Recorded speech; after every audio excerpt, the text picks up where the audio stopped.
I knew it was over the moment Bradley Thorne refused to look me in the eye. That smug, 32-year-old MBA graduate, fresh off a series of LinkedIn certified leadership courses and a brief stint at a consulting firm, sat across from me like I was a line item on a spreadsheet that was long overdue for a revision. He smelled of expensive cologne, citrus body spray, and unearned confidence. His first words to me were not a greeting or an acknowledgement of my 25 years of dedicated service to the company. Instead, he leaned back in his leather chair, steepled his fingers, and said we needed to discuss alignment. That single word, alignment, felt like a slap in the face. I had spent 25 years at Apexion Technologies, writing the core algorithm and designing the software architecture that made their flagship products worth a damn. And now, I was being aligned right out of the building. Bradley flipped open my employee review folder with the casual indifference of a man browsing a diner menu. He looked at me and said that, while my historical contributions were appreciated, the landscape was evolving. He told me the company needed team members who were agile, adaptable, and ready to pivot at a moment's notice. He suggested that my approach was perhaps a bit too traditional for their new direction. He threw out buzzwords like synergistic integration, paradigm shifts, and resource optimization, trying to mask the fact that he was firing me. Then he smiled, that cold, superficial smile that never reached his eyes, and said the words that sealed his fate. "If you are not happy with this trajectory, Gerald, the door is right there." There was no sudden rush of anger or sadness. Instead, a deep, quiet stillness settled over me. I looked at the framed team photo on my desk, taken 15 years ago, when we were still working out of a cramped office above a local hardware store. 3 of the senior engineers in that photo were young kids I had mentored straight out of college. I remembered staying late with them during database crashes, drinking terrible coffee, and ordering pizza at 3 a.m. to make sure our systems were online for our first major clients. I had missed family events, worked through holidays, and defended these people when corporate executives wanted to outsource their jobs to save a few pennies. Now, this young manager was handing me a termination folder and acting as though he was doing me a favor by letting me go. He told me that my salary of $180,000, combined with my extensive pension benefits, made me legacy overhead that the company could no longer support. I did not argue. I did not make a scene. I simply stood up, closed my laptop, and walked out. I walked past the open plan offices, past my team members who were staring at their screens, pretending not to notice the sudden exit of their chief architect. Nobody said a word. The office was dead silent, a silence that has its own heavy gravity, pulling down years of respect and history into nothingness. But silence can also be a strategic weapon, and I was going to use it to its full potential. I did not go straight home. I walked down the street to a quiet diner, sat in a red vinyl booth, and ordered a black coffee. I needed a moment to breathe and clear my head. The diner was quiet, smelling of grease, toast, and old records. The owner, Hank, who had run the place for 30 years, poured my coffee and asked if it was a rough day. I nodded and told him it was just a day of transitions. He slid a plate of warm apple pie across the counter, saying it was on the house. I sat there in that red booth, slowly eating the pie, and thought about Apexion Technologies. It had been my life. I had joined when it was just a struggling startup, and I had watched it grow into a $550 million enterprise. Every piece of core logic, every routing protocol, and the entire database structure had my fingerprints on them. I had not documented everything in standard manuals because I lived and breathed that code. It was part of who I was. I remembered when we had to run our servers on old desktop computers because we could not afford rack space. I remembered when our code was the only thing keeping the company from going under during the financial crisis of 2008. After paying the bill in cash, I caught a taxi back to my house. The quiet of my living room was a welcome relief. I set my cardboard box of personal belongings by the door and walked over to my desk.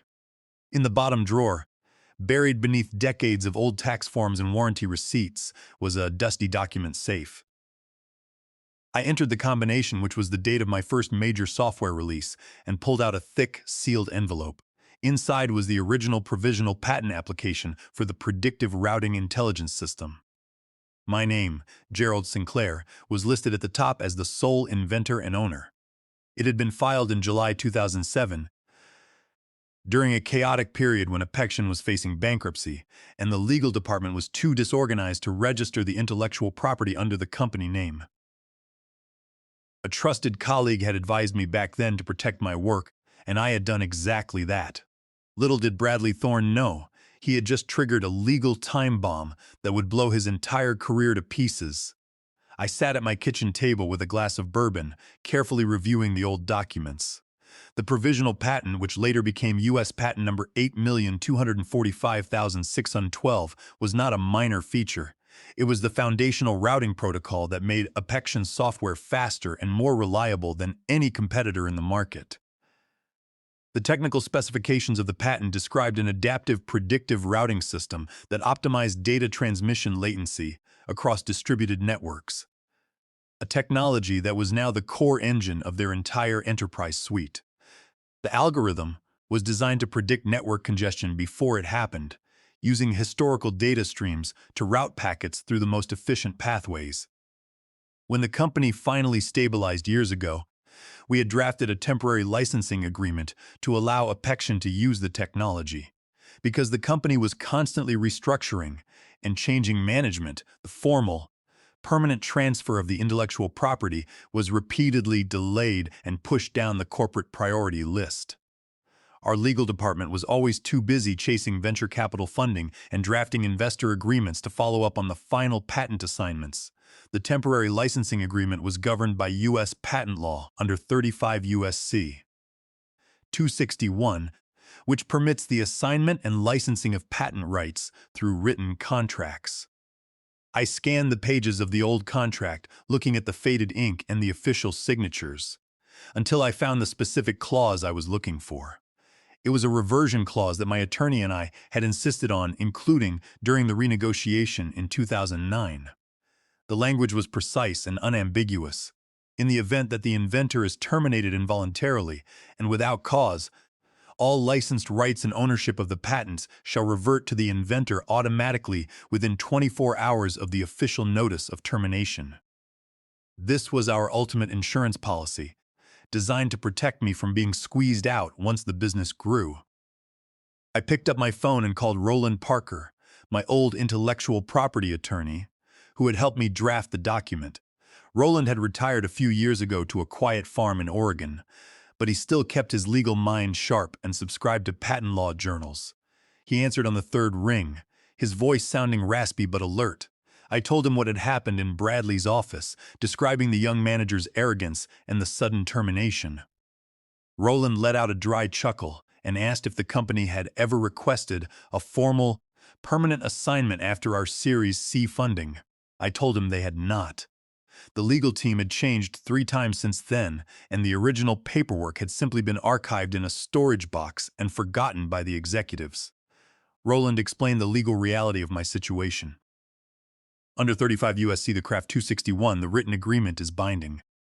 The moment the Human Resources Department processed my termination, the countdown began. Since I was fired without cause, the license Apexion relied on to run their software would expire exactly 24 hours later. After that, any commercial use of the algorithm would constitute patent infringement under 35 U.S.C.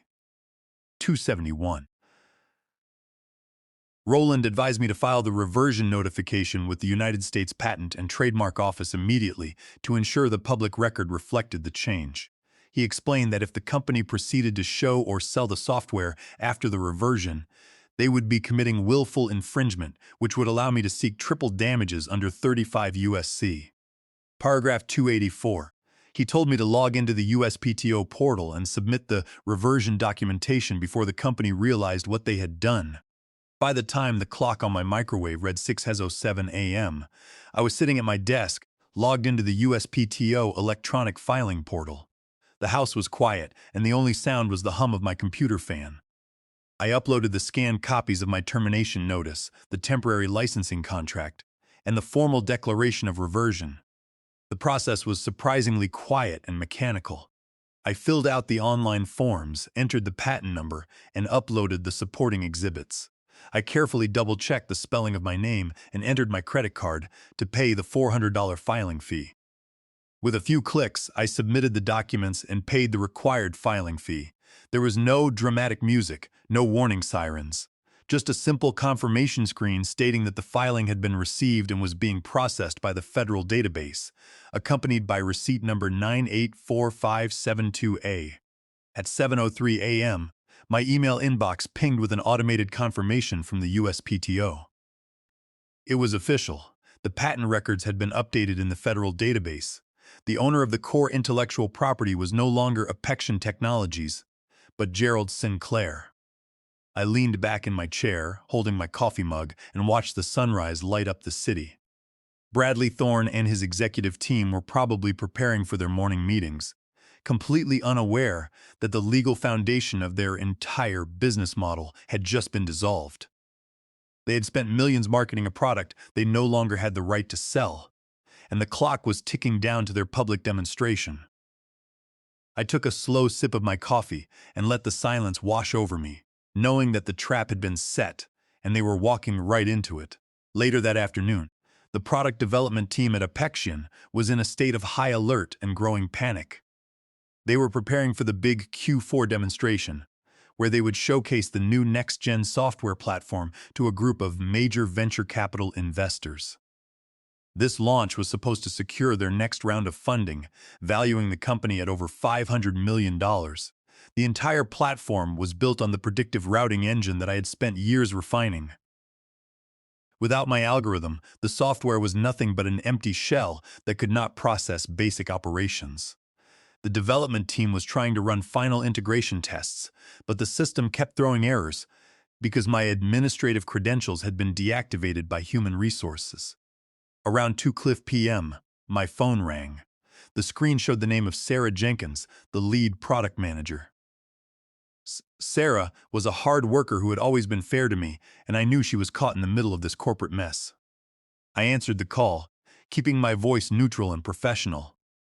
Sarah sounded anxious, her voice shaking slightly as she spoke. She asked if I could help her locate some legacy database scripts and configuration keys that were needed to migrate the old server environments to the new cloud cluster. She apologized for the way things had handled, saying she had no say in Bradley's decisions and that the developers were completely lost without my guidance. She told me that the entire engineering team was stuck and could not get the system to compile without my master access codes. She was accompanied in the lab by Alan Cooper, the senior systems engineer, who was frantically looking at the error logs. I listened quietly to her explanation, then told her that since I was no longer an employee, I could no longer access the company systems or provide technical support. I explained that my access keys had been deactivated, and even if I wanted to help, I could not do so without violating security protocols. I wished her luck with the migration and hung up the phone, letting the reality of their situation sink in. Sarah and Alan were left staring at a screen filled with access-denied messages, realizing that the master key to their entire software stack was gone. Meanwhile, in the legal department, a young intern named Timothy Cole was working on his daily assignment to monitor the patent database for competitor updates. Timothy was an eager law student who paid close attention to detail. He worked in a cramped, windowless cubicle in the basement of the building, surrounded by tall shelves of old corporate records and dusty binders of bylaws. He was sharing his cubicle with another intern, and they had just been complaining about their upcoming bar exams. Timothy had to crawl under his desk to fix a loose monitor cable before resuming his searches. When he ran a routine search on Apexion's patent portfolio, he noticed a red flag next to U.S. patent number 8,245,612. He clicked on the entry and saw that the ownership status had changed from Apexion Technologies to Gerald Sinclair, effective as of that morning. He rubbed his eyes, thinking he had made a mistake, and refreshed the page. The status remained unchanged. He printed out the document, his heart beating fast. Realizing that this was a legal emergency of the highest order, Timothy immediately took the printout to the General Counsel's office. The General Counsel, a seasoned lawyer named Victoria, read the document and felt her stomach drop. She recognized the name of the patent and knew that without it, Apexion did not have a product. She went down to the archive room in the basement and searched through the boxes, labeled 2009 Series B contracts to find the original temporary licensing agreement. Once she located the document and confirmed the reversion clause, she immediately called an emergency meeting with Bradley Thorne to explain the legal implications of this ownership reversion. Victoria sat in her office looking out the window at the rain and remembered how Gerald had always been the quiet strength of the company. She felt a deep sense of dread. When Victoria explained the situation in the executive conference room, Bradley scoffed and dismissed the report. He insisted it had to be a clerical error or a database glitch at the patent office. He argued that the company had paid for the development of the software and therefore owned the intellectual property outright under their standard employment agreements. Victoria tried to explain that patent ownership is governed by federal filings under 35 U.S.C. Paragraph 261, and that the reversion clause in the original contract was clear and legally binding.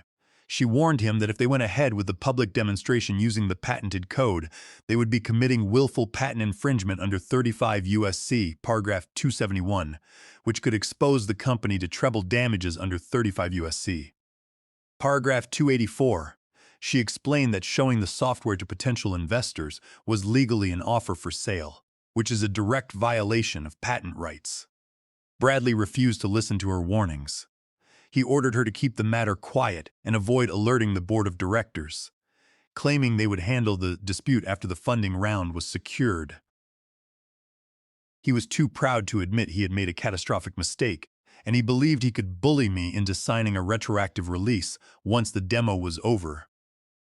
Victoria left the conference room, knowing that the company was heading towards a financial cliff.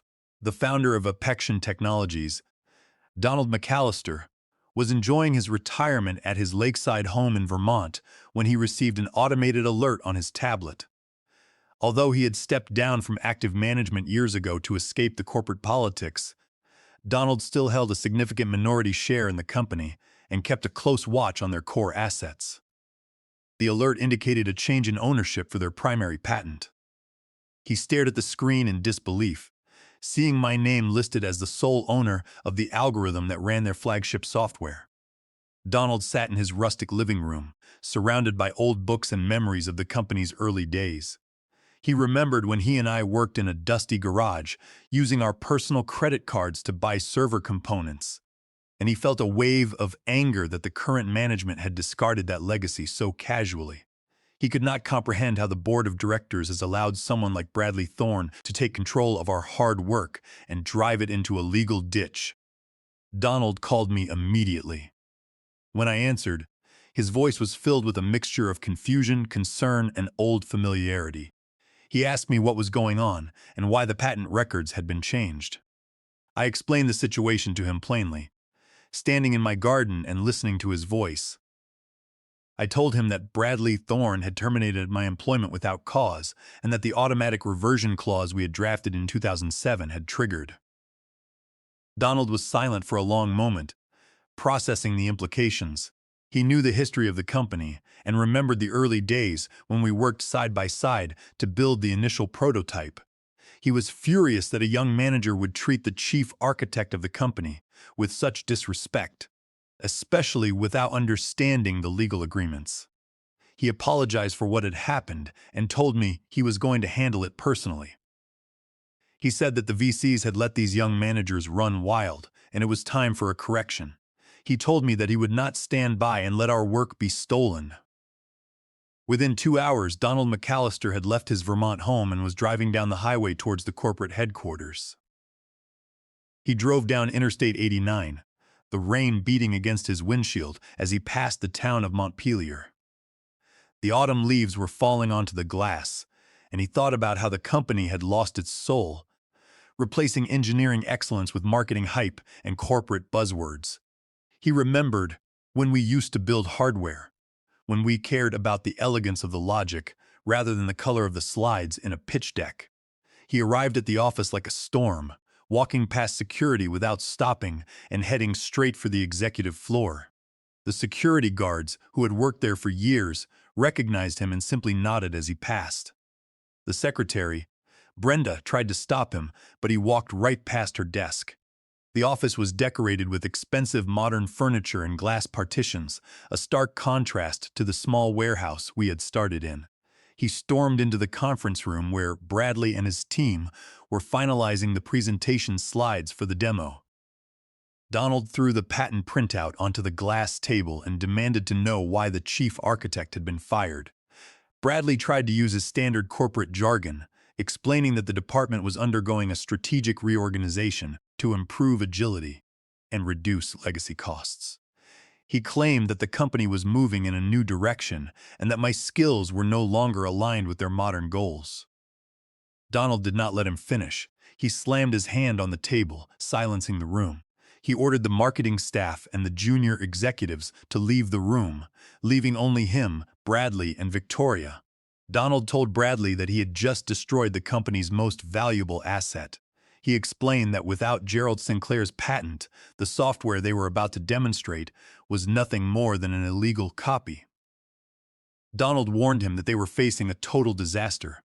The venture capitalists would never invest in a company that did not own its core technology, and the public demo was scheduled to begin in less than 24 hours. He told Bradley that he had made the biggest mistake in the history of the company and that he would have to answer to the board of directors. Donald said, "Gerald Sinclair owns the oxygen you are breathing in this building, Bradley. He owns the patents, the database structures, and the logic. If he files for an injunction, our servers go dark tomorrow. You fired the only man who knows how to keep this system running. When we started, we slept on the office floor. We worked for months without pay because we believed in the architecture. Bradley, you don't even know what a packet header is. You don't know how the data moves, yet you threw out the man who built it." Bradley fumbled for words, trying to explain that it was just a minor administrative detail, but Donald simply walked out to call an emergency board meeting. He contacted the major board members on his drive over, and they were already in agreement that Bradley's actions were unauthorized and dangerous. The day of the Q4 demonstration arrived, and the corporate auditorium was filled with wealthy investors, industry analysts, and key clients.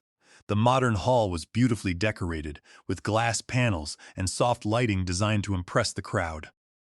The air was filled with low chatter as the VCs from Silicon Valley and New York took their seats in the front rows.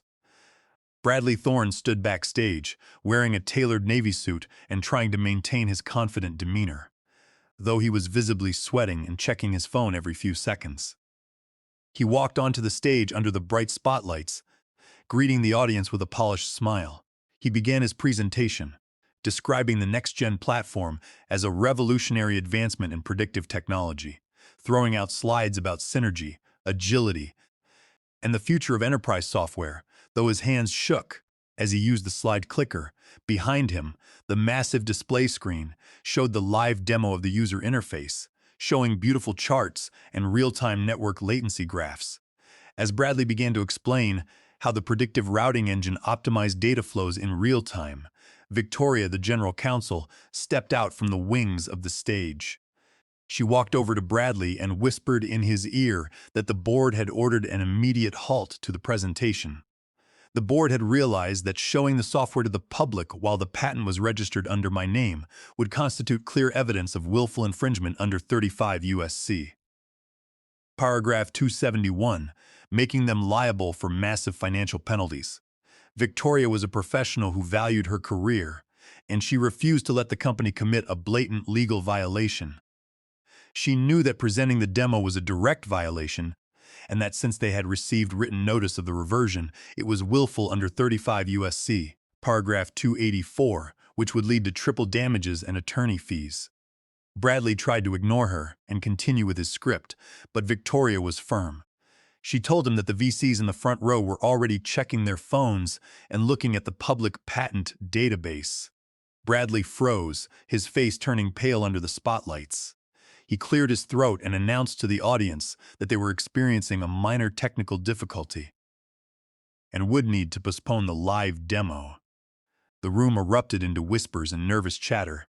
Several investors immediately pulled up the USPTO public records on their mobile devices, and within minutes the news of the patent dispute began to spread through the crowd.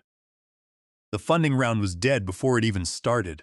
The investors realized that the company did not own the technology they were trying to sell, and they immediately began to withdraw their offers.